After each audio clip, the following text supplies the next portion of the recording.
ফেব্রুয়ারি মাস থেকে আসলে কুয়েটে যা হয়েছে আমরা কিন্তু তা সবাই দেখেছি। কুয়েটের শিক্ষার্থীদের যে দাবি ছিল যে কুয়েটে আসলে ছাত্র রাজনীতি নিষিদ্ধ করা হবে, সেই দাবিতে কুয়েটের সাধারণ শিক্ষার্থীরা সবাই একতা জানাইয়েছিল।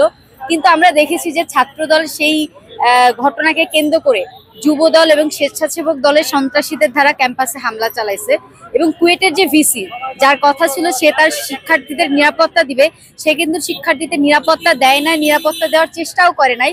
এমনকি যারা হামলার শিকার হয়েছে, যে শিক্ষার্থীদেরকে যুবদল এবং স্বেচ্ছাসেবক দলের সন্ত্রাসীরা কুপিয়েছে নিজ ক্যাম্পাসে, তাদেরকে কুয়েট যে ভিসি বহিষ্কার করছে। মোট 37 জনকে বহিষ্কার করা হয়েছে।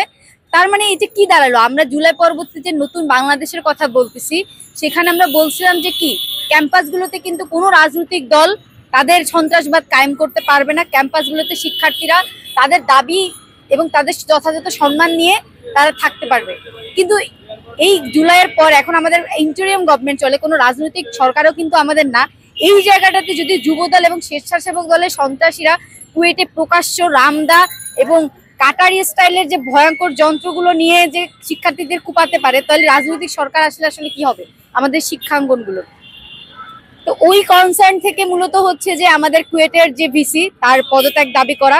কারণ যে ভিসি শিক্ষার্থীদেরকে রক্ষা করতে পারে না, তার ক্যাম্পাসে বহিরাগতরা এসে তার স্টুডেন্টদের কুপিয়ে যায়, সে চুপ থাকে এবং তার সেই যে শিক্ষার্থীরা মার খেলো তাদের নামে আবার মামলা দেওয়া হয় এবং তাদেরকে বহিষ্কার করা হয়।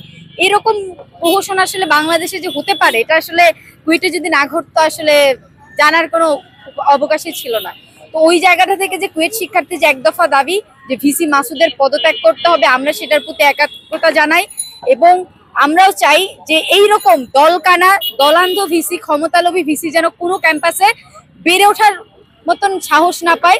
এবং যারা এরকম আছে, যারা এই যে দলীয় হচ্ছে যে সুপারিশের ভিত্তিতে বিভিন্ন ভার্সিটিগুলোতে নিয়োগ পাইছে ভিসি হিসেবে, প্রভিসি হিসেবে, নানা বড় বড় পদে, আমরা এটা তাদের জন্য একটা সতর্কবার্তা যে তারা যদিও তারা দলের হচ্ছে যে কি এটাকে কি বলা যায় প্রেসক্রিপশনের দ্বারা হচ্ছে যে কি নিয়োগ পাইছে, কিন্তু তবুও তাদের শিক্ষার্থীদের বিরুদ্ধে এইরকম কার্যক্রম তারা আসলে ক্যাম্পাসে চালাইতে পারবে না। শিক্ষার্থীদের বিরুদ্ধে তারা আসলে তাদের সেই ক্ষমতার ব্যবহারটা করতে পারবে না।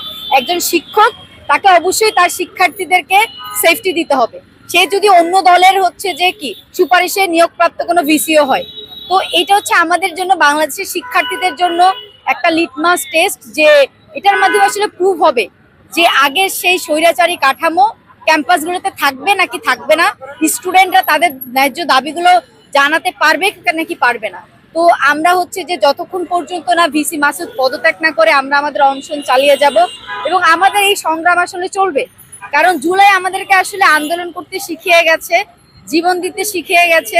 তো আমরা অন্যায়ের বিরুদ্ধে আসলে কথা বলে যাব এবং যতক্ষণ না ভিসি মাসুদ পদত্যাগ করে ততক্ষণ পর্যন্ত আমাদের এই আন্দোলন চলবে, আমাদের এই আমরণ অনশন চলবে।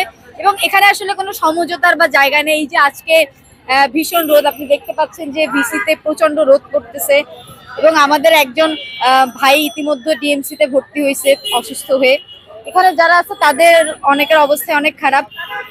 এটা হচ্ছে যে আসলে আমাদের শারীরিক কষ্টের কথা, কিন্তু মানসিক দিক থেকে আমাদের স্ট্রং, যে আমাদের দাবি একটাই, ভিসি মাসুদকে পদত্যাগ করতে হবে, এর কোনো অন্য উপায় নেই।